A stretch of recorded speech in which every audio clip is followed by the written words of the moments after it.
Hi, everybody. Welcome back to the Selling Fort Collins podcast. I'm here with Josh Birks, the Deputy Director of Sustainable Services at the City of Fort Collins. Josh, welcome. Thanks, Greg. Happy to be here. I'm really excited to have this conversation. We just got done eating nachos from Illegal Pete's. We've talked a little bit about the things we're going to dive into. So we've got time. Everybody sit back, relax, and I need to let everyone know you just heard the introduction, but this is someone I've known for years. Josh, I've known you as a DU hockey fan. You've recommended some great sci-fi books. You brew beer. And you're a fantastic dad. Well, you think so. We could ask my kids. I know so. You've given me so much wisdom, so much good, simple parenting advice.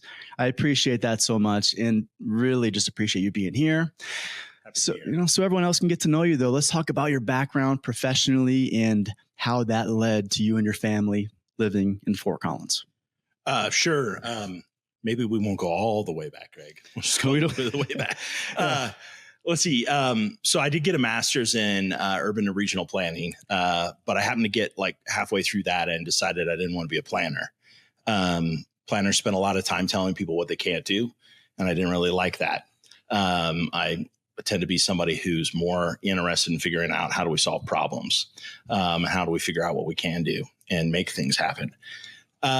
So coming out of that program, both my wife and I, we were in Portland, Oregon at the time, and had been in London, England before that. And my wife Jen was tired of the clouds and the rain. So she wanted to go back someplace sunny. So we decided to move back to Denver, and neither of us had jobs. So we both embarked on a lot of informational interviews to figure out what the heck we could do with our degrees. She'd gotten a master's while we were in London. So after 40 informational interviews, I figured out that the best thing for me to do with a planning degree that I didn't want to use was to actually go into consulting, to tell people what they should do. So I did 40, how long does that take? How long? Let's see. That was 4 months. Okay. I was interviewing at the time for jobs as well. I had actually contacted 90 individuals. Wow. Yeah. So the secret, everyone, to doing a good informational interview is at the end, ask for 3 more names that they'd be willing to introduce you to. Brilliant. It's kind of like a pyramid scheme, right? You got to keep getting more and more people. No, literally the second thing to do at an informational interview is never ask for a job. Just ask them about themselves, what they like about their job, and what they think you could do with the skills that you have. Okay, enough said about informational interviews. That's not why we're here, Greg. Let's see. So did a bunch of those, basically realized that what I kind of found really intriguing about having a planning degree was that space in between the public and private sector folks. And then in fact, my planning degree had well situated me to kind of be in that space between public and private folks doing real estate development, trying to think about how to use real estate for public good while also helping the private sector make money. So and what does that mean, being between the two? Explain that to people. That's a great question. Like what's kind of the short version of what that looks like on the day to day? Sure. For me, that was 2 primary areas. That was my practice.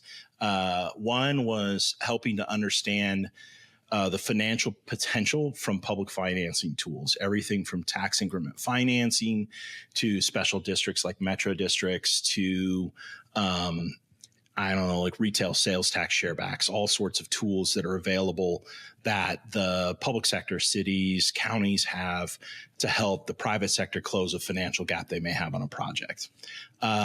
So that was one piece of my work. The other piece was I specialized in retail market analysis.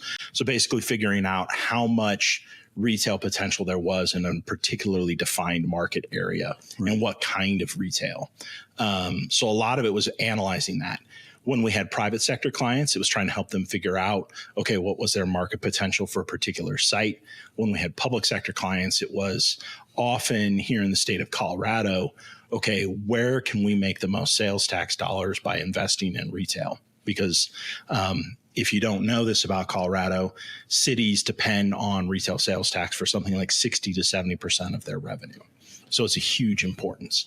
And particularly when you're in like the Denver metro area, cities will fight with each other significantly for sales tax. So trying to be able to figure out how can we position our site best to get the most retail sales tax dollars is very important. You want to be competitive. Yeah, you want to be competitive. So you want to know how to position your site. You want to know what kind of retail opportunities there are out there, and therefore who you need to be talking to on the development side that can kind of court those retail tenants. So you were on Team Fort Collins in that arena, and you were really heading up the economic health department for years prior to your current role. Correct. Yeah. So my consulting gig, one of my clients was Fort Collins.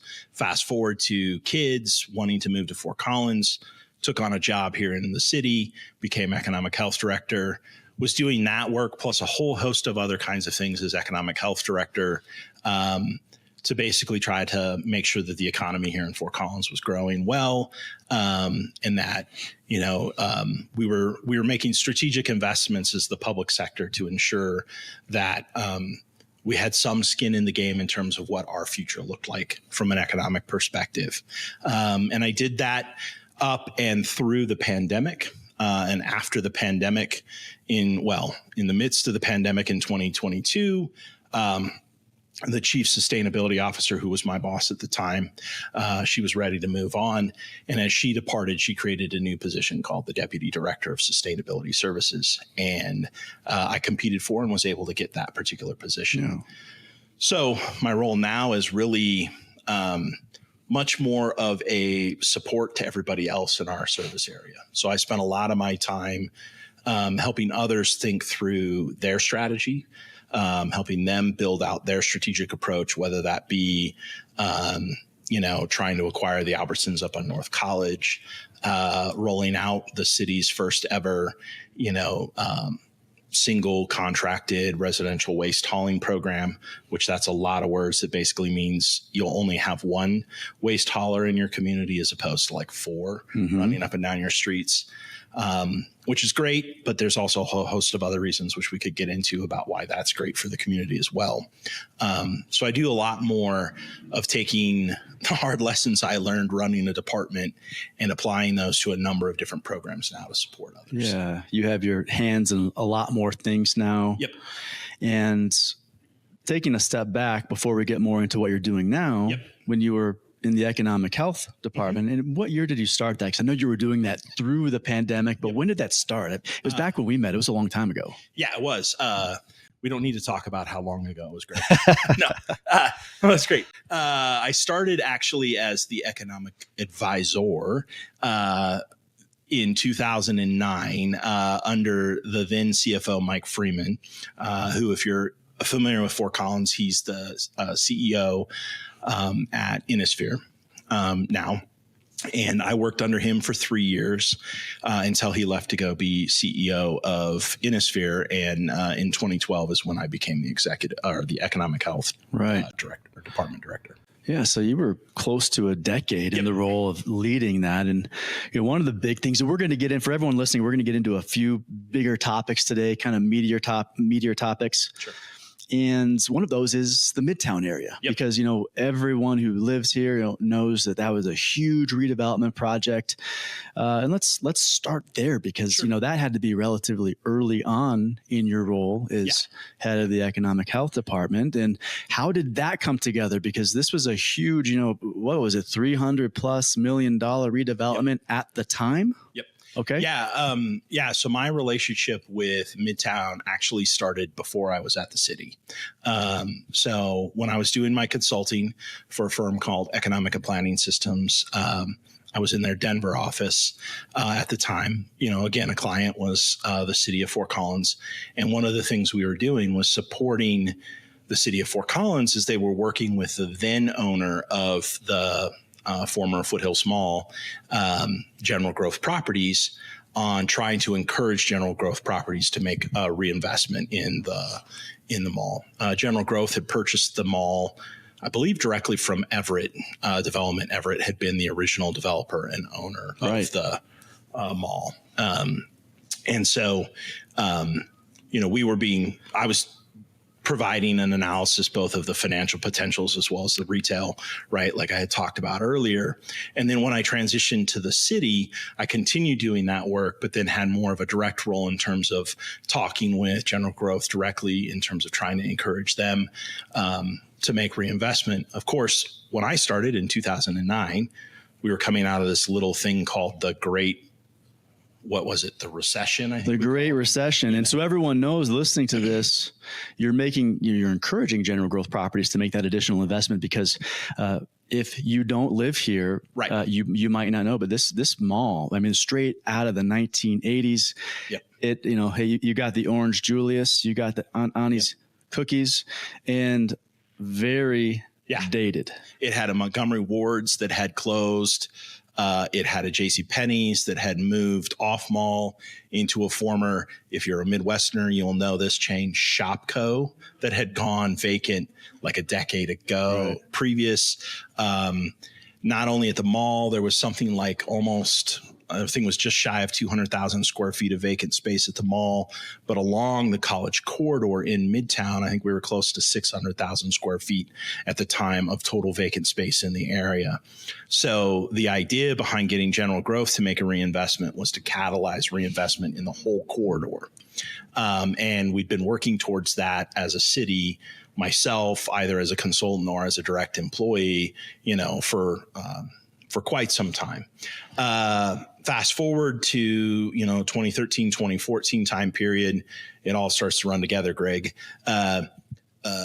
Walton Street Capital with Alberta approached the city because General Growth had gone into bankruptcy, and our mall was one of the assets that was somewhere in their portfolio. And Alberta and Walton Street Capital were looking at purchasing that asset and wanted to get a sense of what our interest in redevelopment was. Mm. So, of course, we were excited because, hey, finally we have a willing partner on the other side of the table that wants to talk to us about redevelopment. So that began a long process of probably somewhere between 24 and 36 months of discussion, negotiation, ultimately culminating in an urban renewal plan for the site, a redevelopment and reimbursement agreement between the city, the Fort Collins Urban Renewal Authority, which I am acting executive director now of. At the time, I was just staff to, and a metro district that was created on site as a financing tool for that ultimately facilitated a $330 million investment that actually saw the retail square footage shrink on site from something like 800,000 square feet to like 650,000 square feet, and then an addition of around 400 units of apartments on the east side, and significant retooling of the original 1970s corridor of the mall, and then a significant addition of college-facing shops, which, if you're not familiar with Fort Collins, College is the main state highway that runs through our community from north to south. It's US 287, main arterial in our community.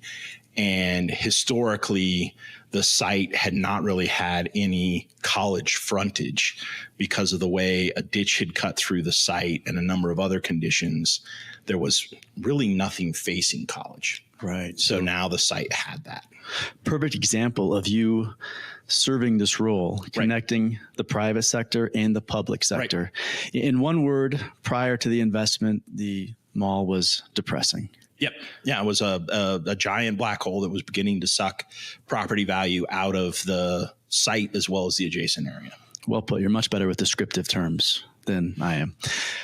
After the investment, it became a lot more exciting. I mean, there's a lot more going on there, but there's more to the story now. Absolutely. Those who have been following the news more recently, it's interesting to say local developer McQuinney. McQuinney is a group that does stuff all over the place in other states around the country, an incredibly impressive group. They've purchased the site and are currently maybe in discussions to, I know there's plans that have been released. We've seen that in the paper for those of you who have followed the story in the Colorado, and there's been some, some renderings, kind of I think the vision is more of a live, work, play, kind of denser project. How would you describe the future plans, and can you give us any update on what it might look like going forward? Sure. Yeah. McWhinney now has owned the site for probably almost 2 years. Mm-hmm. Again, the site opened, I think, in early 2015. The redevelopment out of the first round. Okay, right. 2015. Sort of the relaunch of the site. Shortly thereafter, Sports Authority. Retail has just been rough. And so the site kind of opened into rough retail times, headwinds. Amazon bought Whole Foods. The entire retail scene just went crazy. Good point to bring up. 2015, this thing's redeveloped the first time. Bumpy road. Yep. Out of the gates. You never know. It seems like everything that's along College Avenue kind of took off, and some of the interior stuff where they envisioned it being a lot more entertainment driven, and which is, going to be affected by the success of the larger anchors. Well, in a challenging retail environment that we were in at the time, and really the world had started to change, then it's changed a lot more now.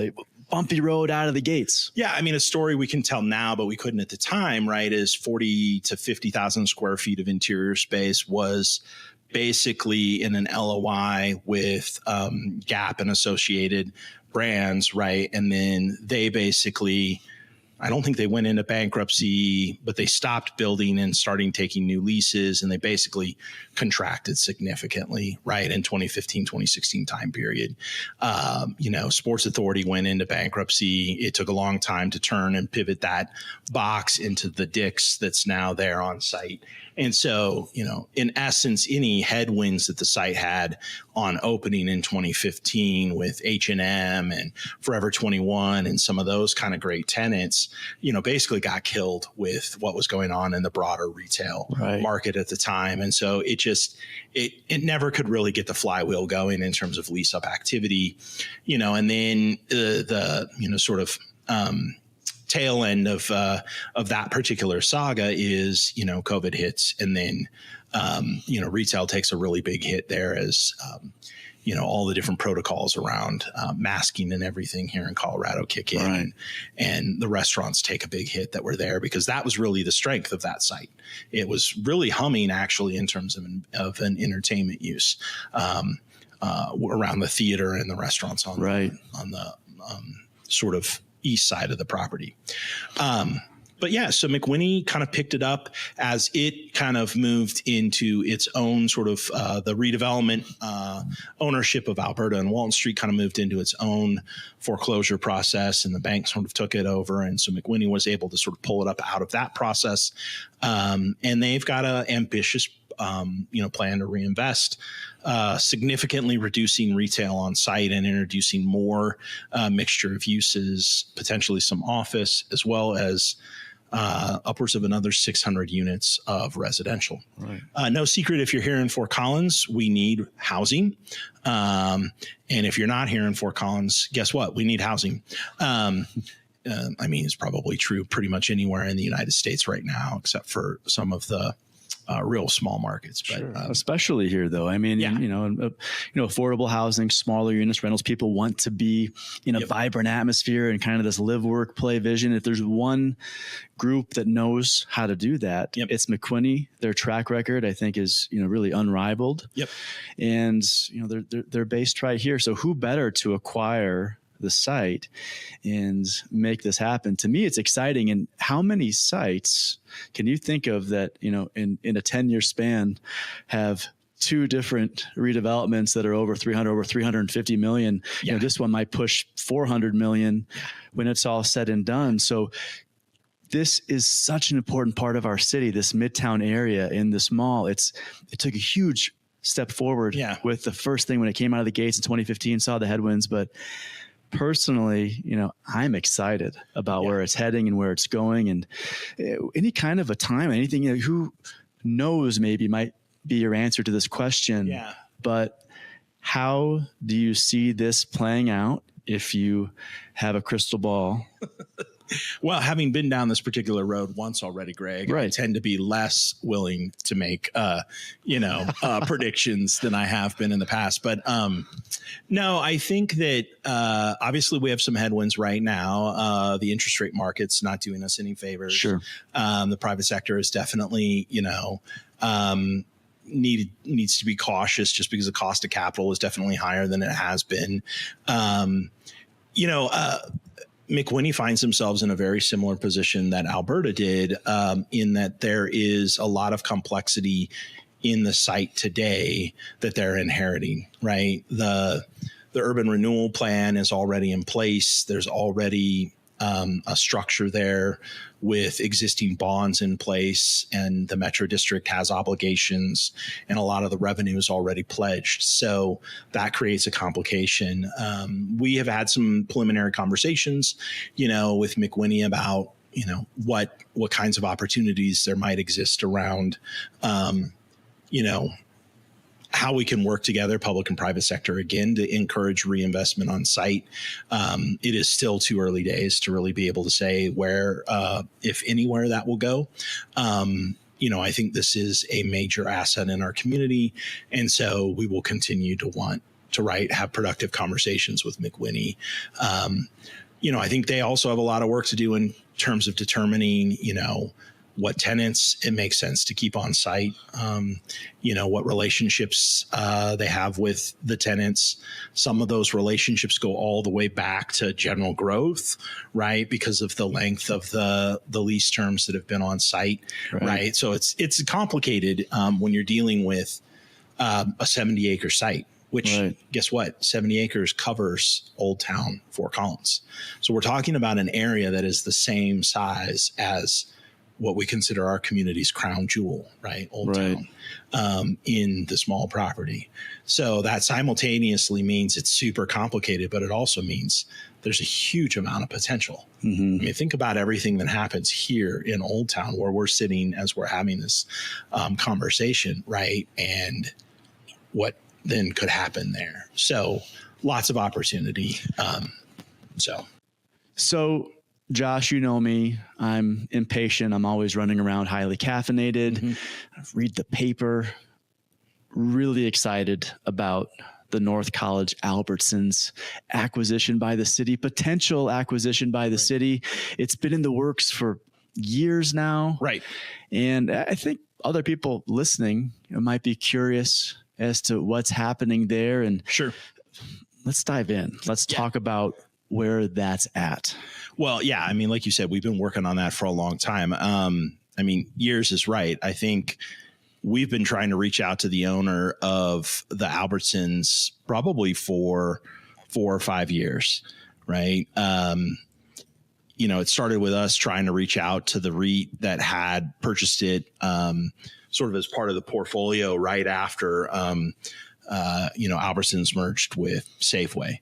It was sold as a portfolio of Albertsons when Safeway purchased Albertsons, or Albertsons purchased Safeway. I can't remember when the two of them merged. And we never got any response, right? And why would we? It was an asset that they had plenty of term left on. They had a great lease.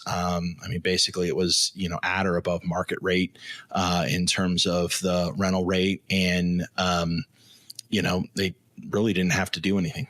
Yeah, so the owner of this property has great rental revenue coming in. They have an A credit tenant. Yep. They have zero work to do because nobody's there. It's vacant. Right. So this is a really safe, easy property for them. They're not real excited to return an email, return a phone call, and make a deal. Official letter sent, certified mail from some random dude at the city of Fort Collins who's going, hey, we think you've got an asset that's worth a lot more than what you're getting out of Albertsons. And they're like, we don't agree.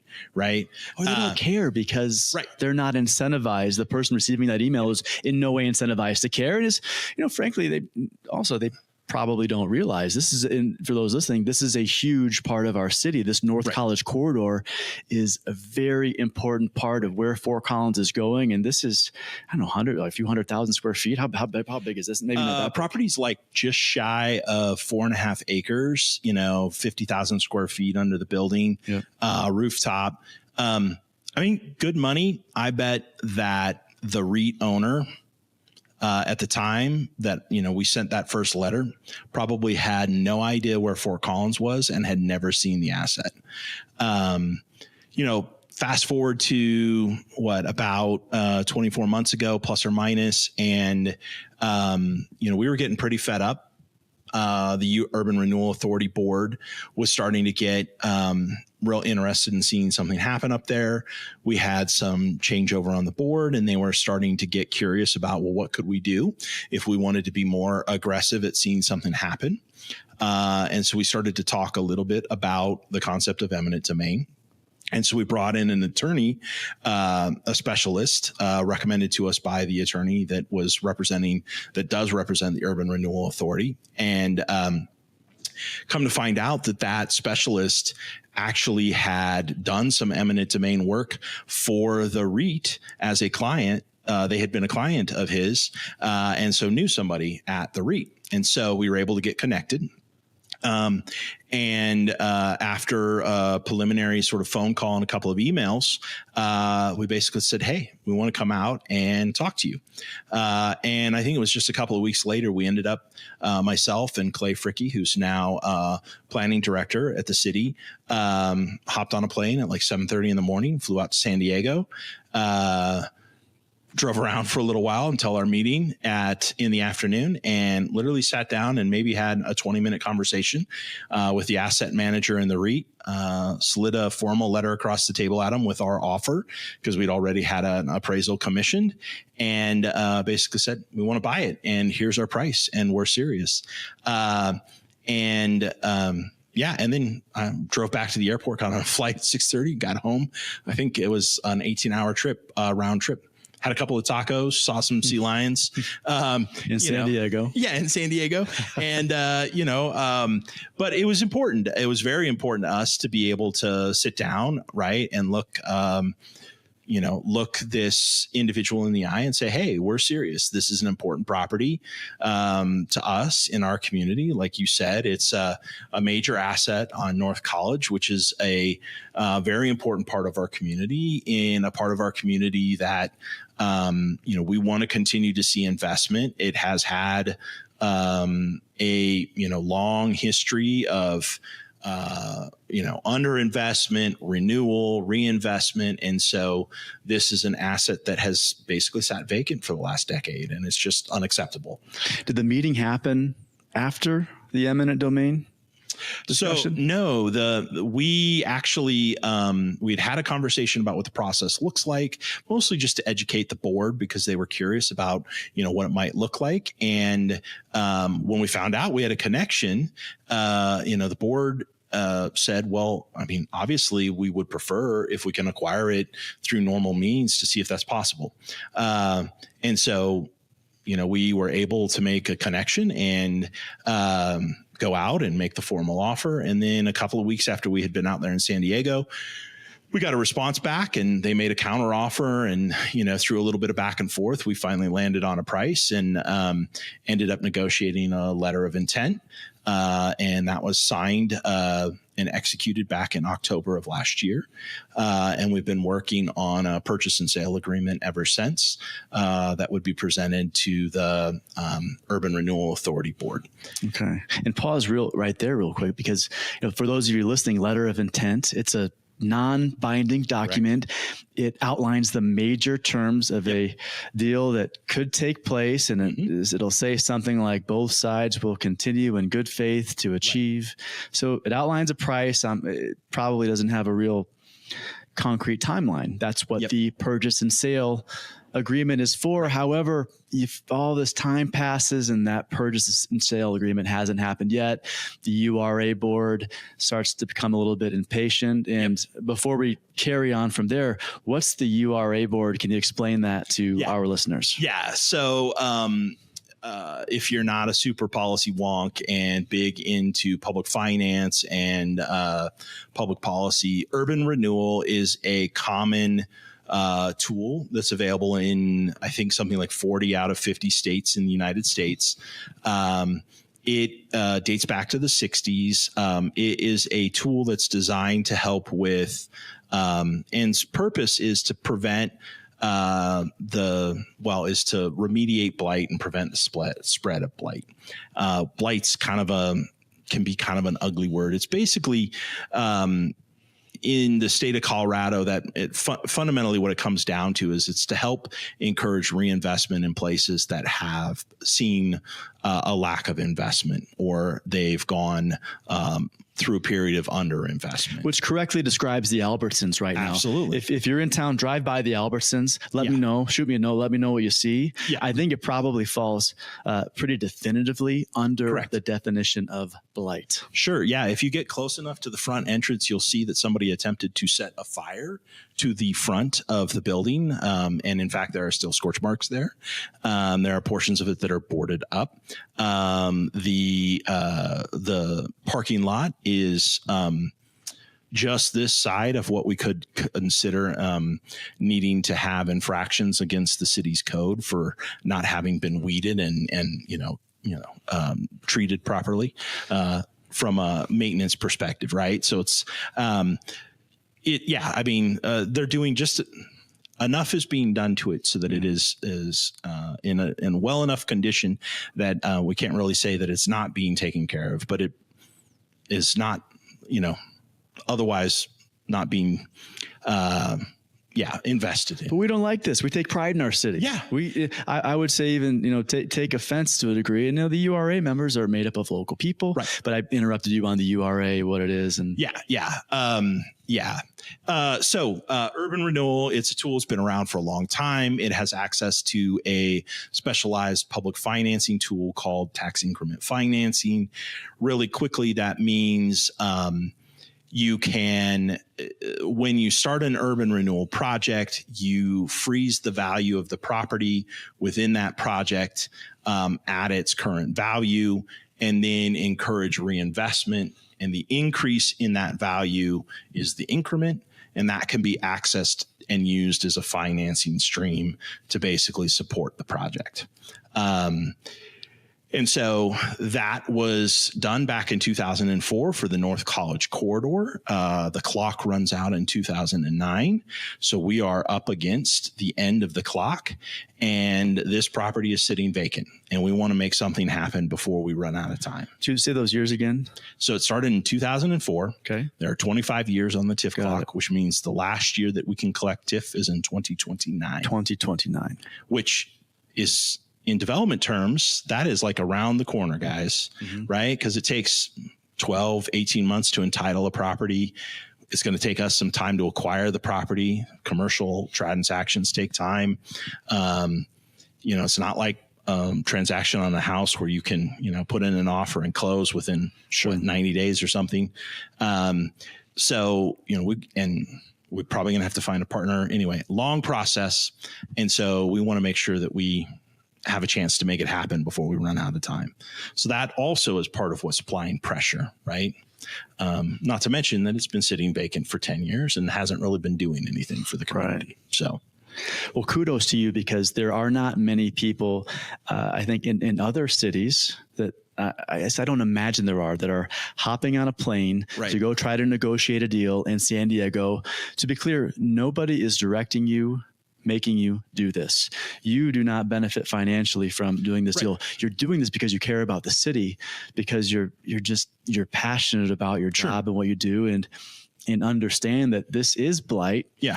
So, the eminent domain thing, I mean, crystal ball, I mean, what's going to happen there? Are we going to get a purchase and sale agreement? Is something going to happen, or and then let's talk more about what the use could look like in the future. Yeah. So, June 27th, the Urban Renewal Authority Board did pass a resolution to initiate proceedings of eminent domain. That is the only action that the board must take in order for eminent domain to occur. So we have all the authorization that we need to condemn and take possession of the property. So we are now on two parallel paths, Greg. One is to continue to negotiate in good faith, which we are doing. In fact, had a call earlier today with the REIT to have an update to see what progress they're making with their tenant, Albertsons, about moving forward the lease termination, which they have to basically agree to be able to give us free and clear title to the property. The lease with Albertsons needs to terminate before you acquire the property. Yep. We're not going to take it with a lease still on it. We don't want to have a tenant in there. And so we're heading down that path, and if we're able to come to terms with them and move forward with a purchase and sale agreement, we're happy to do that. And if not, we're going down the path of being able to go ahead and condemn it through eminent domain. So at this point, Greg, whichever one happens sooner will be the path we're on. Music to my ears. So neither of those is a quick path. I know that you are an impatient person. Eminent domain, we gave notice on Friday of our intent to acquire through that process. We have to give them 90 days to respond.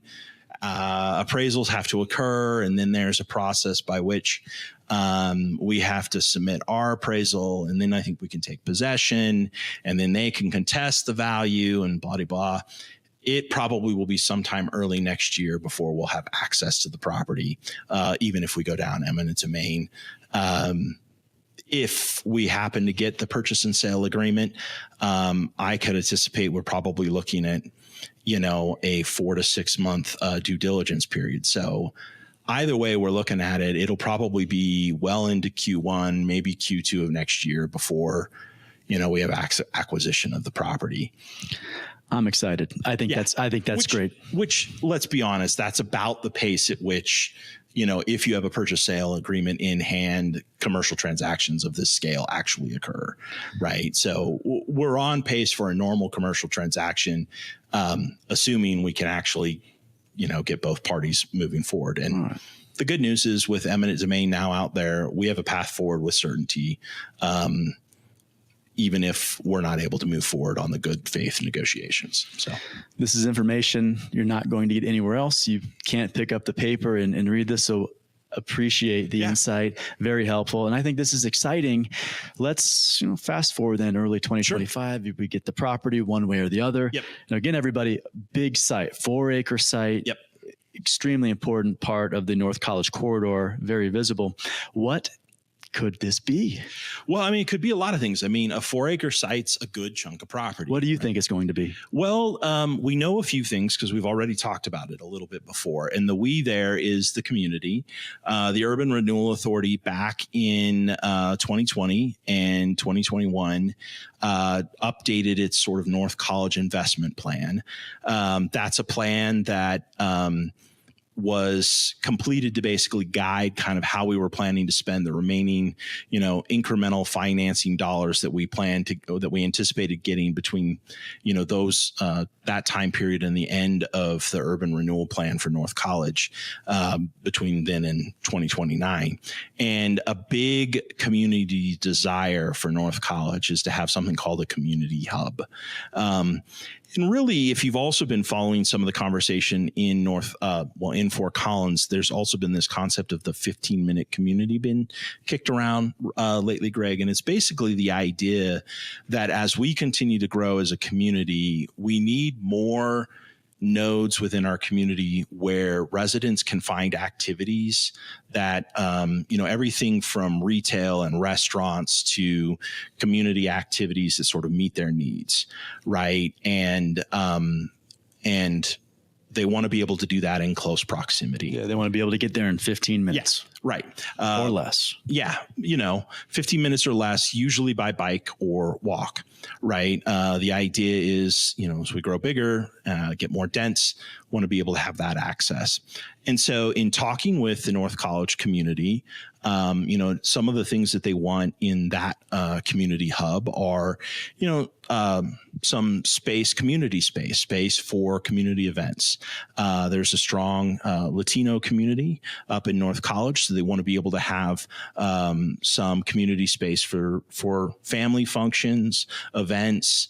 There is interest in having something like a commissary kitchen, right? So a kitchen where startup, businesses could rent it out for a period of time to make food items and things like that, or food trucks could use it to do their prep. We've talked about possibly using some of the land for affordable housing, or housing for sort of middle income, possibly some other maybe retail uses that serve kind of the community. In other cities that have large Latino populations, they've created mercados that actually function as kind of like retail incubators. So it's almost like small retail stalls where you can start up almost like a cottage industry business. I've seen these, and they're small, they're inexpensive to rent. You get going, then you can branch out. Kind of the same thing that it's like the food truck equivalent for more of a physical good. So lots of ideas have been kicked around. The reality is we don't know yet what will happen because a lot of ideas have been kicked around. But it's going to have that flavor of being a community focal point, right? A place for a community to gather. And the community that we hope will gather there is the community that already exists in North College, right? We don't want it to serve somebody who doesn't live there. We want it to serve the people that live there. So that's the goal. So when we acquire it, notice I used the when word, Greg. When we acquire it, the next step will be to kind of re-engage the community to talk a little bit more specifically about what that actually means, and kind of start to talk more about true programming components that we can start to build that out. And then we'll probably go through some kind of competitive process to find a development partner, because the Urban Renewal Authority is not a developer. So we're going to want somebody else who will bring some of their own capital plus their own know-how right to the table to be able to help us pull off the project. Amazing. Yeah. So if you're listening to this, two huge projects in the city. We talked about Midtown. Yeah. We talked about everything going on there. Right. Maybe that's close to, if not over $400 million in terms of project cost. We've now talked about the North College corridor and this huge project. Two really huge things happening that are going to change the landscape of the city really for the better. Right. I wish we could talk forever. We're going to get to a few more things. Yeah. We'll save the Southeast Fort Collins Rec Center for the next conversation on the podcast. We'll have you back. I might recommend somebody else come in to talk about that one. Okay. I know who to bring in. Okay. So I'll give you a name. But for those of you listening, that's going to be a big deal. That is it's huge. Southeast Fort Collins is, probably the most densely populated quadrant of the city. There's great parks there. There's great amenities. However, there is a need for a rec center and, likely coming down the pike. So stay tuned for more information there. But we've touched on a few things. We touched on, the Metro District and the original redevelopment of the Midtown Mall. We also touched on affordable housing when we talked about what's happening on North College and there being a need for that. So I want to tie those two things together quick and get your thoughts. So one comment I get, one bit of feedback from so many people I talk to who are looking at housing, who I'm helping, get housing in Northern Colorado and Fort Collins specifically. They're asking about, what are these metro districts? Right. Quite frankly, it does make housing a lot less affordable for the buyer. This is something that increases the property tax a great deal for the homeowner. And, the people developing the real estate will say, I can't develop it without this. This is a tool that we need to make this feasible with increased construction costs, increased labor costs. Can you explain for our listeners what is a metro district and why are you seeing them everywhere with new housing developments? Yeah. So metro districts are a special district that is basically can use property tax to finance infrastructure. That's it at its simplest. Special districts like Metro District are not unique to Colorado. Many states have a similar tool. In California, if you're listening from California, you'll know something called a Melrose District. The only reason I know about Melrose districts is when I was a consultant. We had an office in Sacramento that did a lot of work with Melrose districts. New Mexico has their own flavor. I forget what they're called, but a lot of states have these special districts that basically create a financing mechanism that can be created at the time that horizontal development is occurring. Horizontal development is when a piece of blank dirt gets broken up into lots that are going to become the site of a future home, and infrastructure is put in. So sewer, water, electric, streets, right? And fundamentally what those special districts do is they help to pay for that infrastructure. That's key to getting the lot ready for a home builder to come and build a home on that then a customer can buy and live in. Okay. And so one way of thinking about metro districts is that they are plugging a financial gap in the structure of funding the construction of a house that exists, whether it's getting funded by a special district like a metro district or a Melrose district in California, or it's getting funded in the finished price of the house. One way or another, you and I as customers, Greg, are paying for that cost. Mm-hmm. Okay. Because the sewer's not paying for itself. The electric's not paying for itself. The road's not paying for itself. The tot lot, or the pollinator pathway or whatever amenities, right, that the developer's going to put into the project to get you to want to buy their, lot or the house in their project isn't, just paying for itself. It has to get paid for somewhere. Well, yeah, let's use an example, real world example right now. Saunders and North Fort Collins. Yeah, they've got the dog park. They've got the community park. They've got the pool. They've got the fitness area. They've got the pickleball courts. Right. They also have a metro district. Correct. And so not only is that basic infrastructure, streets and utility infrastructure, but also those amenities can be paid for by metro districts. And so all of that adds cost to a lot price, which is what a home builder is then going to pay, right, to the horizontal developer in order to then turn around and build a house and pass on that finished lot price, right, to the resident. Well, if the metro district is taking some of that cost out of the equation, then the lot price is cheaper so that the home builder is buying a cheaper lot, which means they can sell a cheaper house in theory on to the customer, the future resident. But the future resident is still paying for it. They just happen to be paying for it now in property tax as opposed to paying for it in principal and interest in their mortgage because they aren't paying for it in a higher house price. They would be paying a higher price for the house if the metro district wasn't there.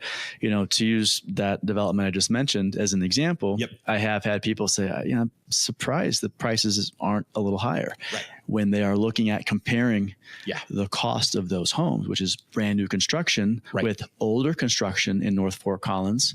It does appear to be, and for a lot of people, depending on what you want, it is a very good value. Right. Particularly if you're not looking at your all-in monthly costs, right? PITI, right? If you're not looking at principal, interest, taxes, and insurance, right? Because that's where the metro district shows up. And this is, to your point, where people begin to feel like metro districts do impact affordability, right? Because the taxes portion of the PITI does increase, right? Because a metro district is often going to probably increase your tax bill by 60%. Yeah. For a unit. Yeah. Or a little more. Yeah. Or a little more. Could be 70%. Right. Most metro districts are probably an additional 50 mils.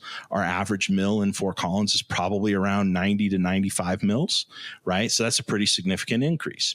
And so it can feel like, okay, I'm in a metro district. That tax bill is a lot higher. It's affecting my affordability. And it is, if you're thinking about it, irrespective of thinking about the full equation. Sure. Okay. And if the economics aren't actually playing out, where the fact that the infrastructure is being financed in that manner, as opposed to being put into the lot price that then gets passed on into the home price, right? If that's savings isn't actually occurring, then yeah, it's affecting your affordability. But if it is actually creating savings the way it's supposed to, then it's probably coming out as a wash in your monthly cost. Is it accurate to say that this is a tool that's being used to make the price to acquire a home a little less scary? And Could be. Compared to what it would be if the metro district wasn't in place. I mean, it's making it a little less scary. And I think people just need to be educated on, hey, if you're buying a new property, know how the property tax is being computed. Yeah. Understand, what your property taxes are going to look like in the future. I think a lot of people are getting into these and just, unfortunately a little bit surprised, when they get to, into the years of owning the home, that their property taxes are so much higher. Yeah. There's two things that I think most people don't realize when they buy a brand new home, and they buy a brand new home in a metro district. First of all, your first year's taxes in a brand new home, because you're paying your taxes in arrears, are likely due on a partially valued home. They're not due on a fully constructed, fully valued house. So your first year of taxes, you're getting a huge discount. And guess what, people? Your mortgage company doesn't know that, and they're going to give you a bunch of money back that first year out of your escrow.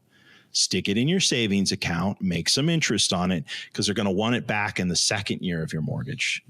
They will. That's what, I bought a brand new house in Denver and this happened to me. You get a letter from your lender, right? And they say, here's the new payment. Here's the new PITI. Right. And it's catching people off guard.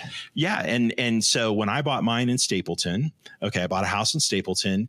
Let's see, I was paying 165 mils.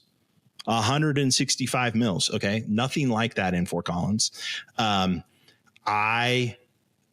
mortgage company, right, when they did my first mortgage payment and my escrow estimate, they did the standard, 1% for taxes, right? So they were holding that out.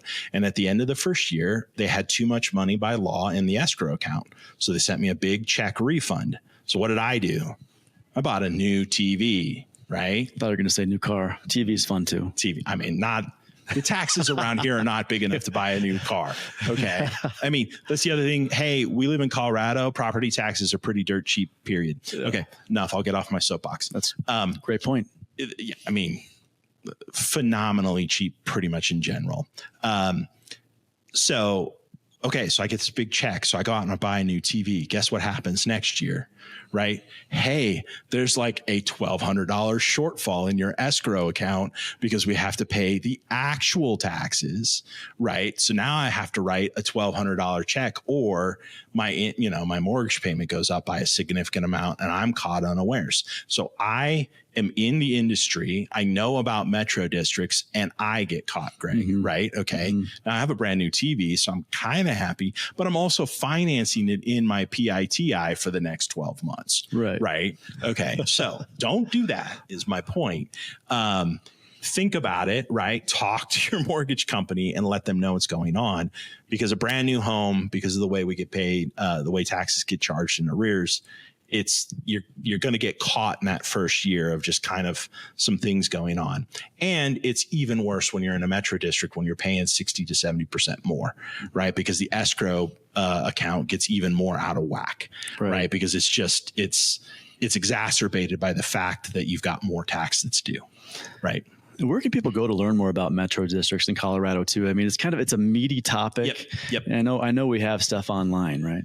Yeah, there's a lot of good stuff online. The Department of Local Affairs at the state website is sort of the state agency that oversees special districts of all sorts, including metro districts. There's There's a special districts association that is like a private association of special districts that provides a great set of educational tools. The city actually has a good website under fcgov.com/business. And then there's a link to metro districts. You can see all of the active metro districts here in Fort Collins, which there are not that many of. There's less than a dozen. And you can go and see the specific metro districts and what they charge and all of their organizing documents, as well as then get links to these other sites that I was mentioning. That's super helpful. Yeah. That's super helpful. Yeah. Thank you for that. And, as we wind this down, I want to zoom out. Yeah.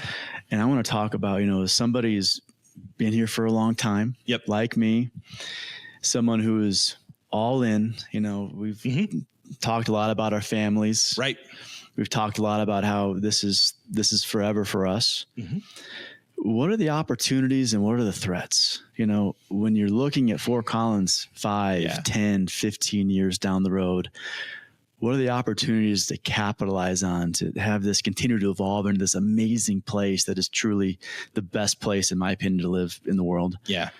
And what are the threats that we have to be aware of, that could potentially change things?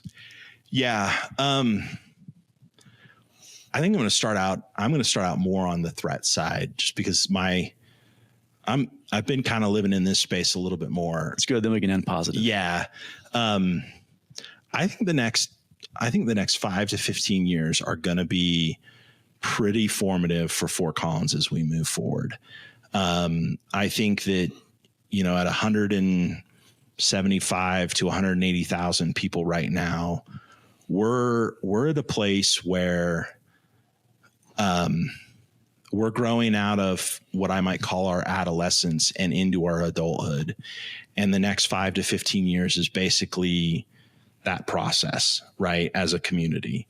And we're going to kind of figure out how we're going to be as a grown up city. And so I think how we live our values, how we, change some of our policies to express those values, how we continue to evolve the way we govern ourselves, right? How we self-police the way we have discourse in our community, I think is going to be really fundamental to how Fort Collins goes in the future, and whether or not it will be this place that you and I really love, 15 years from now. More densely populated environment. I'm somebody, Greg, that believes the built environment, the nature of a place doesn't dictate the kind of place it is. It's the people that live in it and the way they live their values that dictates it. And so can we be significantly more dense than we are? Can we have a completely different form of development than we have and still be Fort Collins? I believe so, but only if we're willing to go through the process of having the dialogue as a community and developing the policies and honoring our values and struggling with the questions that we're going to have to struggle with to get there. Some of what we've been seeing in our community lately doesn't make me super excited that we're going to be able to do that. Mm-hmm. Right. What's an example of something that's been troubling? I mean, the couple of conversations we've had recently on land use code, right, have been really tough. I think there's been a lot of disinformation out there. I think a lot of people have been scared and confused, and I get that. And I completely understand where that emotion comes from, but I think we have to figure out how, as a community, we can move beyond those emotions to being able to truly understand, okay, well, what do we value? Do we value having a community where people can live here and work here and play here, right? Are we committed to being a carbon-free community, right, by 2050? Do we want to be a place, right, that welcomes everybody and that has housing for all price points, right? Because if we believe in those things, we're not on that path right now. Right. We're going to have to make some changes, and that's going to take some tough conversations.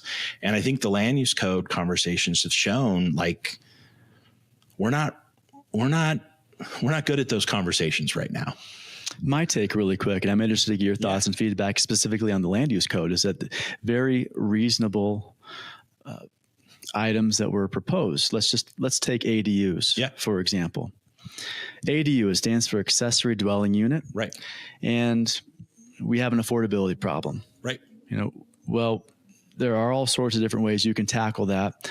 One is to have more housing. Right. And when you're looking at ADUs and you're in the world that I'm in, real estate, you know that they are expensive. So the argument against allowing ADUs, which is, by the way, the argument that has won out at this point in time, is that investors will build these, they'll rent these, they'll profit from these.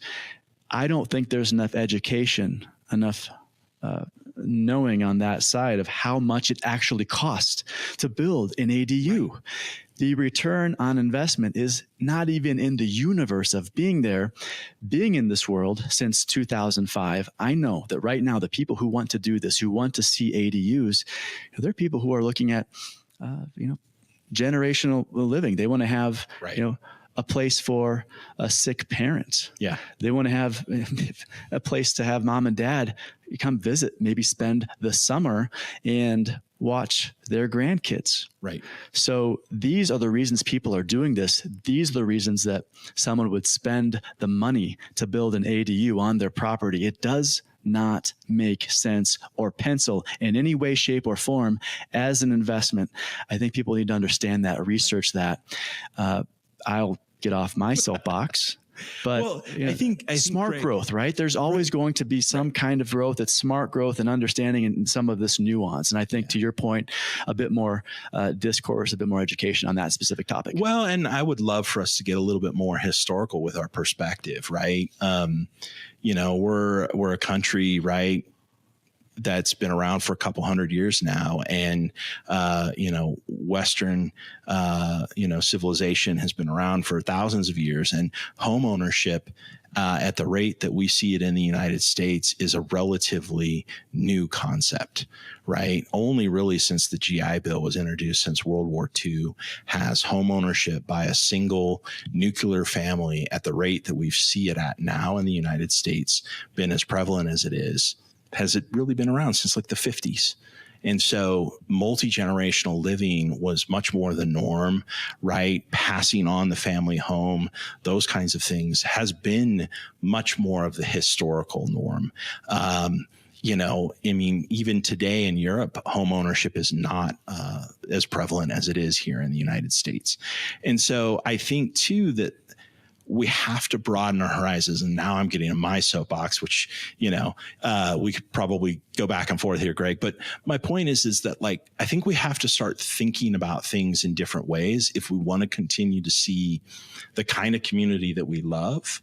And we want it to still be a kind of community where lots of different folks can be here, right?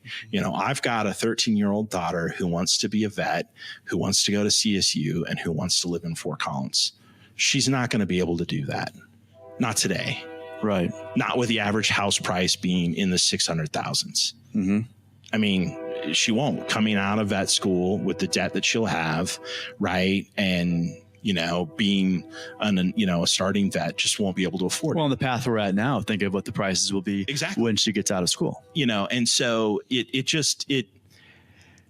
so as a father with, teenage kids, I'm sitting here going, I'm actually starting to think about, okay, well, if my kids wanted to be in this town, could they afford to be?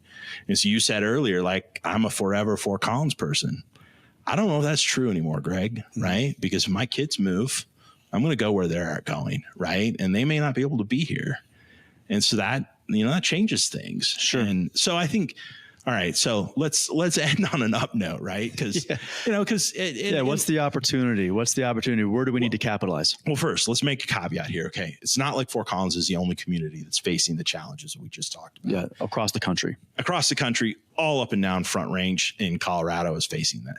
So, what are the things that I think make Fort Collins uniquely positioned to maybe tackle some of these problems? We still do have quite a bit of undeveloped land that I think we can use strategically. Mount Vista is an interesting approach to how we use property up in the Northwest. Yeah, for those who don't know, you go one exit north of Mulberry. Right. That is the Mountain Vista exit. Yeah, it takes you into Fort Collins, takes you into my neighborhood up on the north side, and that's Fort Collins, and there isn't anything developed there. Yep. Bunch of property up there that could be developed. And, we've got active developers up there that are looking at different approaches to how the property gets used. So that, that's promising. I think that we have a lot of really good, we've got good bones here. We've got good infrastructure that I do think we could go up. We could intensify in terms of the density of use. Lots of underutilized property. As we see the retail market move away from mid-sized boxes and larger boxes, and we see another wave of that transition, there's going to be opportunity for us to introduce more housing. I mean, that's what we talked about at the Foothills Mall. I think we could see that on some other properties. So then add to that we've got this really strong stabilizing force in our economy that is a county seat, a state university, right? A state hospital, university hospital, right? We've got multiple federal labs, right? Like we've got, like a lot of people think of governmental employment as a bad thing, but it is counter-cyclical to private sector employment. And so it is usually stable when private sector employment is waning. Particularly the tech sector, which has been a booming sector here. Right. It's nice to have, the government sector, those jobs to counteract that. Yeah. And you look at it, we're about a third retail, a third professional tech, and a third governmental. And so there's not a lot of communities that have their employment sort of spread that way. That's kind of an interesting diversity of our portfolio that I think is an asset that a lot of people don't talk about in this community. Oh, I didn't realize that. Yeah, it's a nice kind of stabilizing force that I think is also a great asset for us. It's kind of like a flotation device that we don't talk about. So yeah, that's fascinating. I think and it's rare. Yeah, it's rare. Well, that's great. It's good. It's good to recognize that. Yep. So, to kind of sum up your thoughts on the opportunity, it's like, look, there's some land to develop. Yep. There's some action we can take, and we have this really kind of robust, local, diverse economy. That's where you have the government jobs, you have the private sector, and we're still talking about it, Greg. Mm-hmm. We're still having the dialogue. Good or bad as it may be, we're still talking. There are a lot of communities out there that the dialogue is just shut down, right? So that's the other thing, right? Like we're the family at Thanksgiving that is still talking, right? So we might still be, fighting, right, over what is good and is not, but at least we're talking, right? So that's really positive as well, right? So we've got great economic opportunity. We're still willing to have the discourse. We've got this stabilizing factor in our employment. So, all that. Yeah, I'm still all in. I'm still, up on Fort Collins. I'm happy to hear that. We've been having these conversations for a decade. I'm sure we're going to have these conversations for decades, plural, into the future. And it's a pleasure. Yeah, it's been absolutely an absolute pleasure. Honored that you're on the show today. Thanks for having me. We're going to do this again. There are other things we need to talk about. And, for those of you listening, we're in the early stages of the Selling Fort Collins podcast. This is season 1, but this is going to go on for a long time. So we'll have you back on for season 2. Josh, Thanks again for your time. Thanks, Greg. Always happy to come. Cheers. Cheers.